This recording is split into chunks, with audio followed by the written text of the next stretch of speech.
The last few months have been an absolute roller coaster for fans of The Last of Us. We were supposed to get The Last of Us Part 2 back in February of this year, then it got pushed back to May so that Naughty Dog devs could have more time to work on it.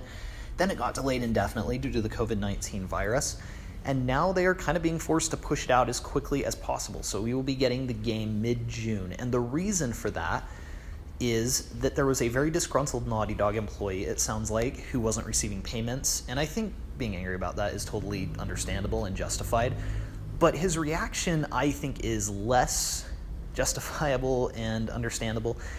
And what he did was he took cutscenes from The Last of Us Part 2, and he sort of handpicked a bunch of spoilers and mission details, and he just posted them, so now it's almost just public information, a lot of the plot twists in this game. Now, I'm not going to be spoiling this.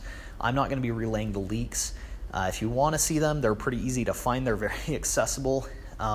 It's not that kind of leak that you can just quickly copyright claim and take down. It's out there. People have footage. People know the plot twists. So, it's on Twitter. It's everywhere. So if you're trying to avoid spoilers, good luck. This was a situation where I kind of realized I wasn't going to be able to avoid them, so I just went ahead and checked them out for myself because people are getting really riled up about this. If you don't want to see them, I'd recommend getting off the internet, not looking at the comments section. But again, I won't be relaying them in this video out of respect for the developers and for people who don't want to be spoiled. What I will say is that, as we all knew, there would be plenty of plot twists, and they really do subvert expectations. And like I said, it's really riled a lot of people up. And I have seen a few people say that they're really excited to see what Naughty Dog does with this direction and this new take on the story and the world.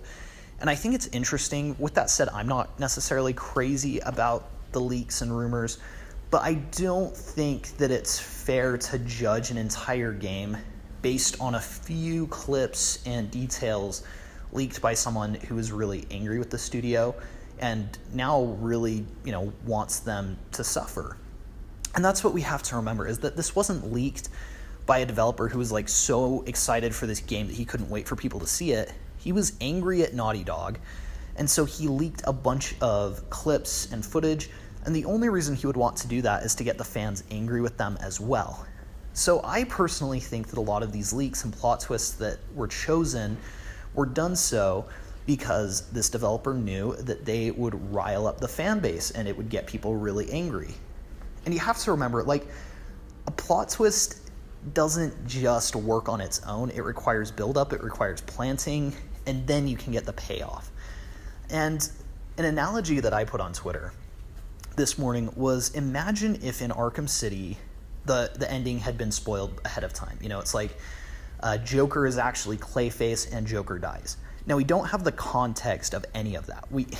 And you could add a bunch of other stuff, like Batman gets stuck and he gets saved by Catwoman, and Hugo Strange dies, and Ra's al Ghul is the mastermind behind Arkham City, and it would kind of sound like a crappy story, and it's because we haven't yet experienced those hours of build-up to those plot twists.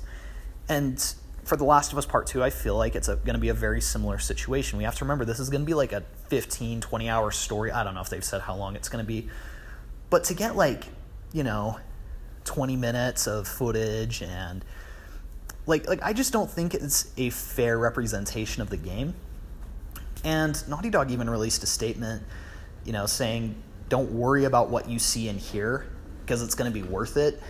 I don't, I can't sit here and guarantee that it's going to be a great game or a perfect game. I mean, for all I know, it could come out and it really could be as bad as people fear it's going to be. I've played all the Uncharted games, I played The Last of Us, and I have enough faith in Naughty Dog to at least give them a chance here, to give them a chance with this story that they have chosen to tell. I don't think it's going to be terrible. I hope it isn't. But my recommendation is, sure, wait for reviews, wait to hear what IGN gives it, wait to hear what GameSpot gives it. But don't necessarily write it off just yet, just because it was spoiled for you. I don't know, it's kind of a disappointing situation. I can understand why the game director is heartbroken over it. What I will say is that they do make some pretty interesting choices, and I really hope that they do figure out how to make it work. I've been studying like story structure for the last year at film school, and it seems like they kind of take that model that is recognized as a good structure to write a story on, and they've kind of just flipped it on its head and just torn it apart. And so who knows, it could be a really revolutionary story in that sense, or it could end up really not working, as stories that have tried to do things like this, I'm trying to be as vague as possible, but stories have done similar plot twists haven't really worked for me in the past, so we'll see how it goes. All that I'm saying is I don't think that these leaks or plot twists are a good representation of the final game, and I don't think that we should be freaking out over what was leaked by someone who clearly wanted to rile up the fan base and has done a good job of it. But anyways, thanks you guys so much for watching. Again, stay out of the comments if you don't want to be spoiled. If you don't care or, whatever, just go ahead and let me know what you think. Please be sure to like and subscribe if you enjoyed the video, and we'll see you guys in the next one.